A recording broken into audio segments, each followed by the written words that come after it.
Hi, can you tell me about yourself? Hi, I'm Floricel Brioso Manata of Esperanza Pilar Sorsogon, and I am married. And your age? I am 48 years old. Do you have kids? I have 3 children. The first one is 22 years old. The second one is 21, and my youngest son is 10 years old. How many siblings do you have? I have 5 siblings, and I am the 4th one. Tell me about your educational background. I am a graduate in college, Bachelor of Secondary Education, major in MAPE. Do you have work experience abroad? Yes, I worked in Singapore for 3 years and 8 months in one employer. My duties and responsibilities are to take care of the elderly,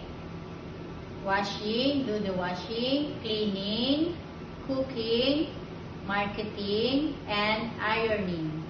How would you describe yourself?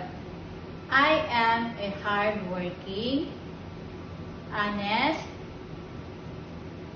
Do you have any tattoo in your body? No, I don't have.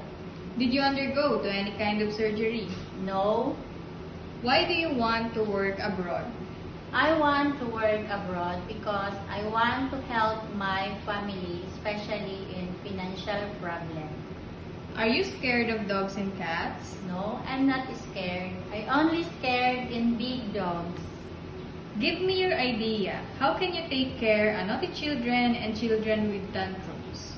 I can take care of them by means of talking to them calmly, by means of reading books and stories about the effects of being a naughty boy and girl. What is your message to your future employer?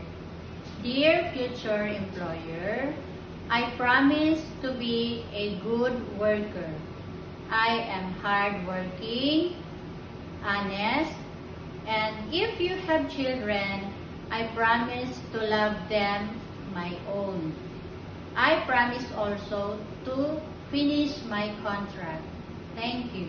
Thank you.